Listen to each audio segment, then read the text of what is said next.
Hi friends, my name is Jess and welcome back to my channel, Books Past Bedtime.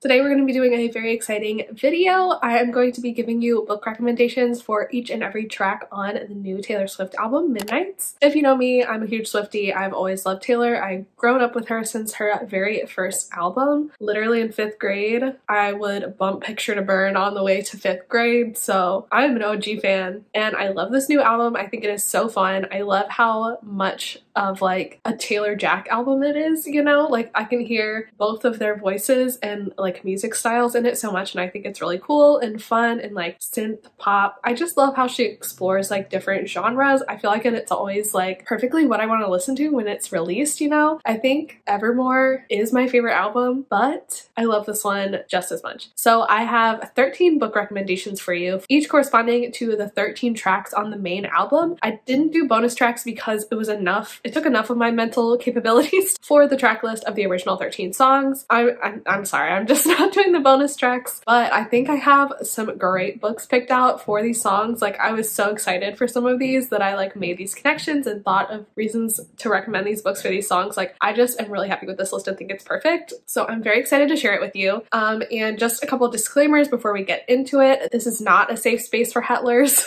I'm a queer girl, so I like to imply a queer reading onto Taylor Swift's work. That's just who I am. I just wanted to throw that out there so that we're all on the same page here.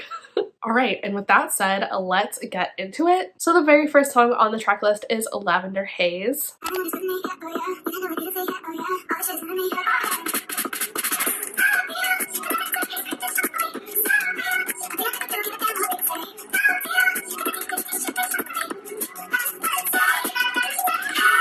I love Lavender Haze. I think it is such a fun song, such a good album opener. And for this song, I'm going to recommend Prince and Assassin by Tavia Lark. When I made this connection to this book, I just about screamed. Prince and Assassin is about Whisper and Julian. Julian is the prince of this kingdom and Whisper is a hired assassin whose newest mark is Julian. But there's a catch to this job. Usually Whisper is somebody who just does like really quick jobs in and out. No one knows he was even there. He's not very good at like the long con, but this job is a long con. So he has to enter the castle, befriend Julian, keep him safe until he is given the instruction to eliminate him. And this gets complicated because Whisper gets a little too close to Julian, starts to really enjoy his company and his friendship, and eventually falls in love with him. So having to take him out and kill him is not ideal for Whisper, needless to say. It's set in this really cool fantasy world. There are these two talking fell cats, which is like this kind of like a jaguar or something. These big cats that Whisper knows how to talk to and like communicate to, and they're like really funny characters, and I just love their inclusion in the book. They're just great like fantasy sidekick animal characters. That's kind of a tangent, but cats, Taylor Swift, it goes. It makes sense. Also, I feel like this song is very much about people having expectations of you and expecting your relationship to look a certain way, and I feel like Whisper and Julian really embody this theme. As Whisper is literally Julian's assassin, he's kind of a commoner, a guard as his cover, so in both scenarios he is not the right person for Julian, and the people have like lots of opinions about the relationship and things like that, so I feel like that theme really goes along with it. But you haven't heard the best part yet. Whisper has purple eyes, lavender eyes. Julian is caught in the lavender haze. It's perfect. Like, this book is great. I love it so much. It is one of my favorite books that I've read on Kindle Unlimited this year, so I definitely would 100% recommend, and I feel like it really goes well with this song. Now, track number 2 is Maroon.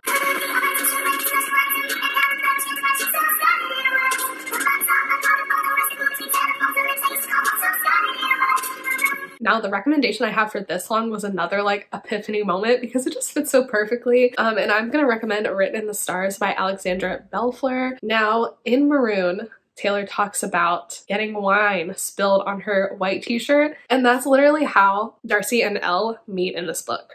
This is a female-female romance. It is set in Seattle. It includes like a bad first impression, blind first date, and it's also got the grumpy sunshine trope as well as fake dating. So Darcy and Elle are set up on this date by Darcy's brother. Elle works with Darcy's brother and he thinks that they would be perfect for each other, and he's always trying to meddle in Darcy's love life, so he sets them up on this blind date. This blind date is pretty disastrous. As I mentioned, Elle spills her wine all over Darcy's lap. Things just spiral out of control from there. They do not really hit it off. They don't like each other, but Darcy really wants Brendan, her brother, to stop meddling in her love life, so she lies and says the date goes really well, except he also knows Elle, so Elle's kind of roped into playing along, and they come up with this like fake dating scenario to get Brendan off Darcy's back. And in return, Elle says Darcy has to come home with her for the holidays, help her navigate her like weird family dynamics. And the last thing either of them expects is to develop feelings for one another along the way, but of course they do because this is a romance book. Maroon also kind of has a theme of like falling together unexpectedly. Of course, this is not necessarily a song with a happy ending. This book does have a happy ending though, because I don't read romance books without happy endings, but I feel like it still is like the perfect recommendation, mostly because of the whole line about spilling wine on you. Like I just love that little connection. So this is the perfect book for that song. Track number 3, the lead single track, I guess, as that's the one we got a music video for, is Antihero.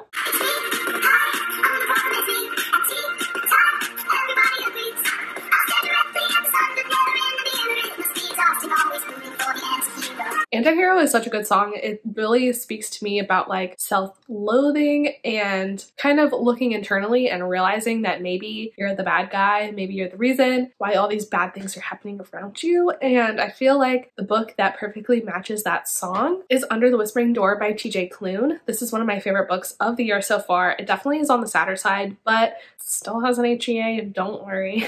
Basically, in this book, we're following Wallace. Wallace in life was not a very good guy, and in the very beginning of the book, he passes away unexpectedly. So we're following Wallace, and he's in this limbo stage between dying and crossing over into the afterlife. And we're also following Hugo, who is he's called a ferryman. He owns this tea shop, and he's tasked with helping spirits cross over into the afterlife, kind of come to terms with their life on Earth ending and being okay with crossing over. So Wallace is taken to Hugo's tea shop to have Hugo help him crossover, as one does. But the problem is that Wallace has a lot more to learn than some other people, as he was such a bad person in real life. So Wallace really is the anti-hero. Despite that though, you find yourself really rooting for him as he comes to terms with the fact that he was not a great person in life and he's trying to like make up for that. He also along the way falls in love with Hugo, which complicates things drastically as Wallace is a ghost and Hugo is alive. So we have that kind of a romance in there as well. This book is really like about grief and about living life to the fullest, I guess. But I feel like Wallace is like the perfect anti-hero character because you are rooting for him this whole time to be better, but you do recognize that he was like a horrible person for a while.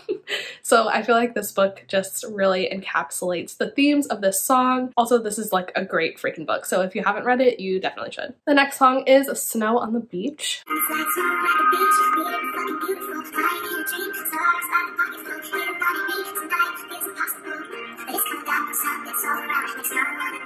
When I first heard Snow on the Beach, I really loved it, but I feel like it's kind of lower in my ranking now. I'm really sad that Lana didn't get her own verse on this song. Like, what is it with Taylor Swift collabing with women and not giving them their own verse? Like, girl, get it together. I don't understand. Anyway, I feel like this song really has a very strong theme of like stars in space. So that immediately made me think of The Weight of the Stars by Kay Ingram. This is another female-female romance, but this one is YA, so it skews a little lower. It's not spicy at all. But it's following these two girls in high school, Ryan and Alexandria. These two girls are very different. Ryan is kind of like tomboy, bad girl kind of vibes, and Alexandria is the new girl, and Ryan like really is interested in Alexandria and wants to be her friend, maybe wants to be something more, but Alexandria is like, leave me the fuck alone. Because all Alexandria cares about is making contact with her mother, who is an astronaut lost in space. So she spends every night listening to the radio waves, trying to reach her mother, get contact from her mother, some kind of sign that her mother is still out there. And Ryan is like very persistent about being Alexandria's friend and getting to know her, so they eventually do become friends and kind of fall together. I feel like Snow on the Beach has this theme of like something weird but magical at the same time, and I feel like that's very much the vibe of this book. Alexandra and Ryan are kind of like opposites attract. There's this huge theme of space in this book. There's also a line in the song that's like, and it's fine to fake it till you make it, till you do till it's true. I feel like that encompasses Alexandria's character as she tries to put off this like really tough exterior, but really she's very much like broken and hurting inside about her mother being gone. So I feel like there's definitely lots of parallels to this book. I mean, it's literally called The Weight of the Stars, Stars by the Pocketful. It makes sense in my head. I think that this is a good recommendation if you like that song. Next, the infamous track 5 is You're on Your Own, Kid.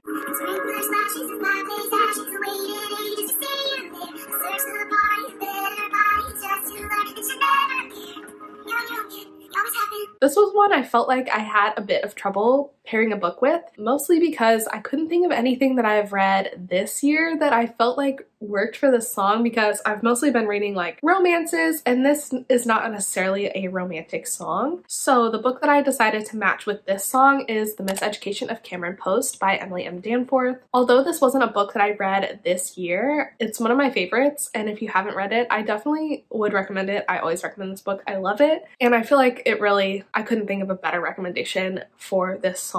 This book is very much a character study of Cameron Post. Cameron Post is a young girl growing up in, I think she's in Montana, in a very rural town. She loses her parents at a very young age. While she is devastated by this, she is also kind of happy that she won't ever have to come out to her parents, because Cameron knows that she is a lesbian, and that is very much not accepted in the time period she lives in the place that she lives in. So she goes to live with her grandmother and her aunt, and they are very much not accepting of Cameron, and when she is outed by somebody that she is dating, they send her to a conversion therapy camp, which is absolutely horrible. This song is very much about You're on Your Own, Kid. Cameron was always very much on her own. She felt like she had to change things about her. She wanted to get out of her town. These are all very big themes in You're on Your Own, Kid. This book just fits the song perfectly. So sad book, sad song, perfect there. Alright, I took a break because I wasn't feeling that good. And now I don't have any light, but I'm filming this video today, goddammit. So we have the artificial light. Hopefully it looks alright. I don't like filming with artificial light, but I need this video to be done today. So next song, Midnight Rain.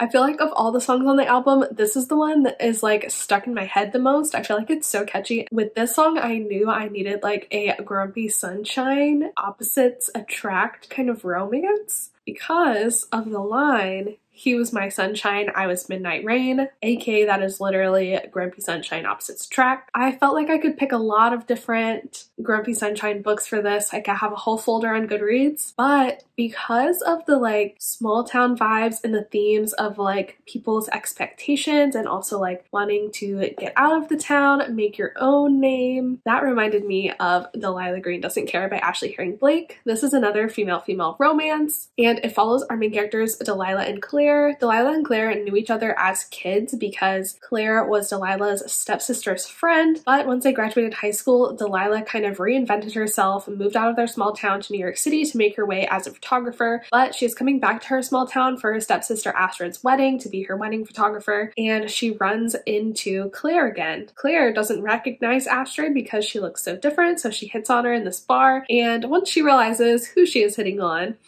things kind of tumble out of control. They very much feel like they're not right for each other, but they keep falling together throughout the story and spending time with each other through this wedding. They also hatch this plan to get rid of or to convince Astrid to break up with her horrible fiance because he sucks, and they're like racing the clock before the wedding to do so. Claire is also a single mother with a young daughter, and I just love seeing Delilah's interactions with Claire's daughter. I think it's so cute and sweet. Although again, this song is not necessarily a love song, I feel like the themes and the conflict of this song are very similar to what happens in this book before the HEA because of what I mentioned before. These themes of like breaking out of your small town, trying to make a name for yourself, not wanting to be tied down to a place or a person is kind of what Delilah feels and fights throughout this whole book. I feel like Claire kind of deals with those expectations as well, being a single mother and dealing with those expectations and like what people think how people think she should be. So I feel like the song definitely definitely reminds me of this book. It's wonderful. Please read this book if you haven't. The next book, it has another perfect reference in it. I swear, this was one too that like took me a while to match something with it, but then I just had this epiphany and it's so perfect. So the next song obviously is Question. I ask you a question. Did you ever have someone kiss you in a crowded room? And every single one of your friends was making fun of you. But 15 seconds later they were clapping too.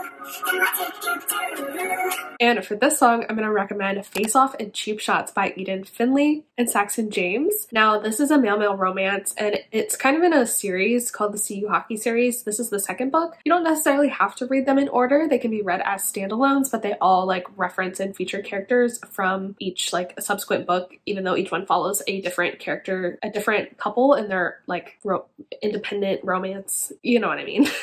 But this one follows Bex and Jacobs, and they are competing to be captain of the hockey team this season. Jacobs really thought he had it in the bag. He's very much like a goody two-shoes, perfect student, perfect hockey player, really has it all together, whereas Beck is just kind of all over the place, kind of like the bad boy, kind of doesn't care, which I feel like this song also has themes of like opposites attract, where the line is like good girl, sad boy. Bex isn't necessarily like a sad boy, but it's more like a good boy, bad guy kind of situation, but still similar in that way. But the reason why I have to recommend this book for this song is because of the line, did you ever kiss someone in a crowded room and every single one of your friends was making fun of you, but 15 seconds later they were clapping too? Because the catalyst of this entire romance, like neither of these boys understand that they are not straight and they realize that they're not straight by this kiss that happens in a game of chicken. All of their teammates dare them to like kiss one another, and whoever like backs away first is the loser. So this is like one of the hottest first kiss scenes in any book ever, and I feel like it goes so well because it happens in this crowded room and it's supposed to be a joke, but then all of their teammates are like, whoa, that was something else. And then the song just has feelings of like back and forth, things being complicated, and that is exactly what this book is, because it is kind of like a bi-awakening story, you know? So they're very like conflicted about their sexualities, but nothing felt like that first kiss. In the crowded room, it's perfect. It's perfect. Also, this book is just great. It's such a fun time. So I would 100% recommend if it sounds like something you would enjoy. The next song is Vigilante Shit. I don't start shit, but I can tell you how it ends. Don't get sad, get even. So on the weekends, I don't trust my friends. Maybe I've been destined for revenge. This is such a fun song. I love it so much, and like the meanings behind it. I hope that it's about Scooter Braun's wife. Like I just think that would be so funny. I feel like I could not justify recommending any book for this song other than The Cruel Prince by Holly Black. This is the like one non-queer book on this list, but I just couldn't resist recommending this book for this song because this song is such a Jude song. Like it is about Jude. I swear. If you didn't know, The Cruel Prince is a fantasy romance. It follows Jude and Cardan. Jude and Cardan hate each other. Jude is a human living in fairy, and Cardan is a fairy prince, and he is always kind of like made Jude's life miserable, as well as a lot of their other classmates. They make Jude's life miserable because she is human, but all Jude wants is to belong in fairy. She wants to like have power, have control, and prove herself. She is not one to sit around and cry. She is one to dress for revenge and get shit done for herself. So this is such a Jude song. Like if you've read the series, you would know. And if you haven't read the series, if you love badass girls going after what the fuck they want, you need to read the series. It is so good. And I actually genuinely like love the romance so much. It's one of my favorite straight romances. The angst and the pining and the slow burn is just too fucking good. It's so good. Don't get sad, get even. That is Jude Duarte in a nutshell. Next song is Bejeweled.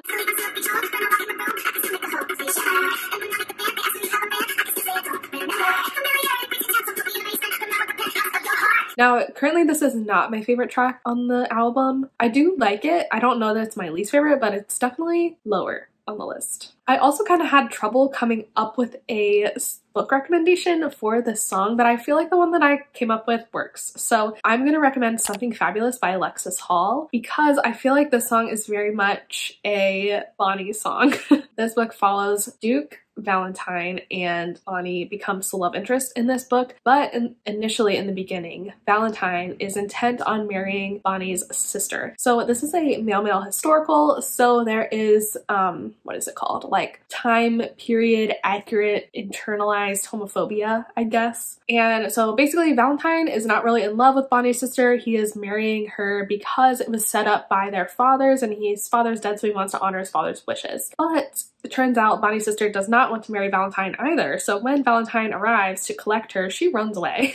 So Bonnie and Valentine agree to go after her, find her, bring her back. Bonnie because he cares about his sister, and Valentine because he wants to fulfill this promise to marry her. But along the way, Valentine finds himself very drawn to Bonnie, and he doesn't even realize that it's possible to be drawn to Bonnie. One, because of internalized homophobia. Also because Valentine discovers that he is demisexual. So that was really great rep to have in this historical romance book. I loved that. Connecting it back to Bejeweled, Bonnie is somebody who's very comfortable in his own skin, at least outwardly so, and he's very like confident in who he is and what he wants, and he's not afraid to let other people know. I guess you could probably say flamboyant.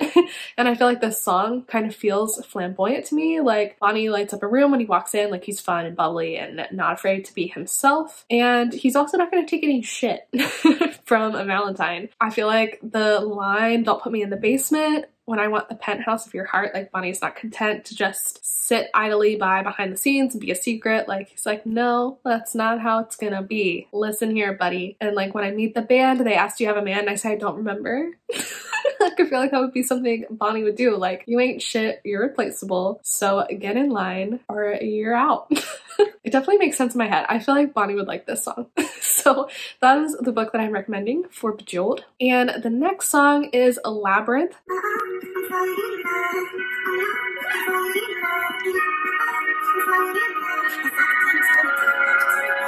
This is definitely a slower song on the album, and it's definitely very sad if you look at the lyrics. And for this song, I'm going to recommend A Strange and Stubborn Endurance by Foz Meadows. If you didn't know, this is my favorite book of 2022 so far. Probably not my favorite song on Midnights, but I feel like it goes with this book. This is a male-male fantasy romance with the arranged marriage trope, which is just like already automatically something I love. So this book specifically follows Vel and Kay. They come from two different countries that have a history of conflict with one another, and in order to solidify their like trade agreement, peace treaty, they arrange this marriage. Vel though is originally arranged to be married to Kay's sister, but this horrible occurrence happens when the liaison from Kay's country comes to collect Vel and solidify the agreement, where he is outed to his father, and it's very frowned upon in Vel's country to be queer. So his father is pissed and is like, this ruins everything. But Kay's country does not look down on queer people. It's just like a normal thing. So the liaison is like, well,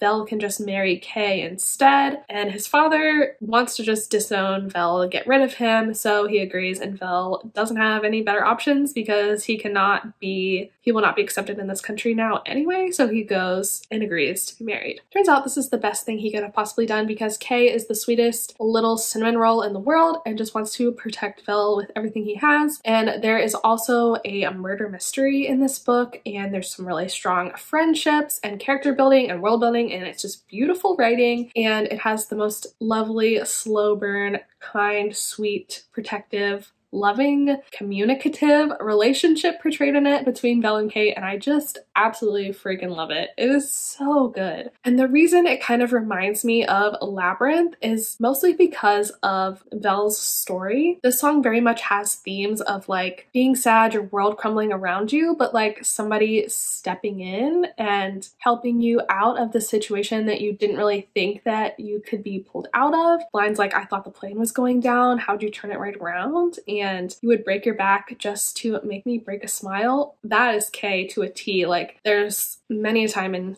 this book where it's like he's talking about like trying to make Vel smile and make him happy. Oh, it's so sweet. There's just something about the lyrics of that song that remind me of this book, and really any excuse to talk about and recommend this book is good enough for me. So definitely read this book if you have not already. Next song is of course the infamous Karma.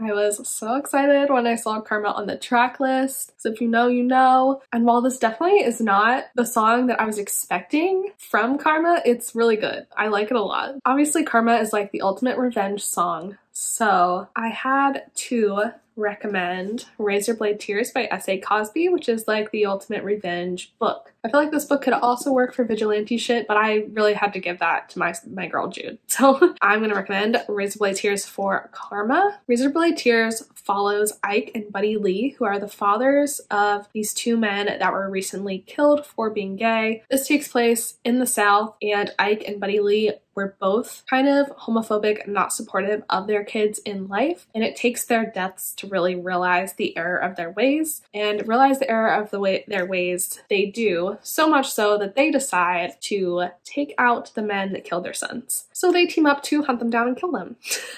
And give them their karma. This book is incredible. It is so well written and engaging. It could almost be an anti-hero book too. Like, I feel like this is a great book for this album in general, for the themes of karma and revenge, for sure. So this is my favorite revenge book of all time, so I had to recommend it in this video, and I think Karma is a good song for it. An underrated fave of mine is Sweet Nothing.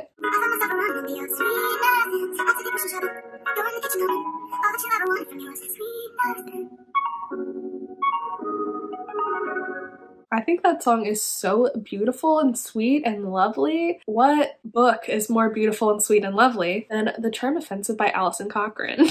Another of my favorite books of the year. This is honestly just a video of like my favorite books of the year. And it's so perfect because they all go so well with this album. The Charm Offensive is a male-male contemporary romance following Dev and Charlie. Dev is a handler on this bachelor type show, and Charlie is the bachelor on this show. Charlie is going on for the wrong reasons according to Dev. Dev really believes in the integrity of the show, that it can be real, that people can fall in love. Charlie is there to repair his image. He has kind of been like fired and blacklisted from his industry and his company, and he wants to repair his professional relationship and his image, so that's why he goes on the show. Not sure if that's the best way to do that, but I digress. The problem becomes that Charlie does not fall in love with any of the women contestants on the show. He instead starts to fall for Dev.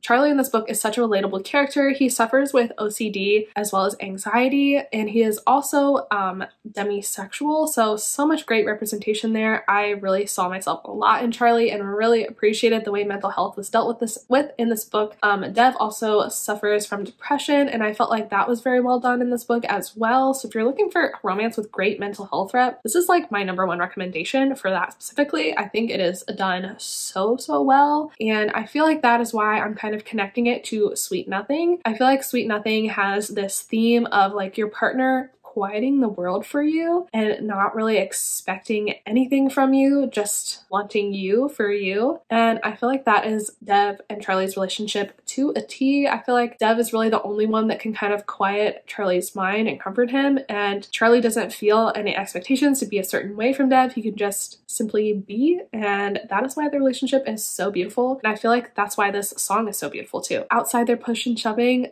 you're in the kitchen humming, like that is Dev and Charlie to a T. Like, it is, oh my god. And like the line, they say you should be doing more to you, I can admit I'm too soft for all of it. Oh my god, that is just, that's Charlie speaking to Dev. Like, all you ever wanted from me was Sweet Nothing. That is their relationship. That is this book. This is the perfect recommendation if you love that song, or in general, this is a great book, so just read it, okay? And finally, last but not least, is Mastermind.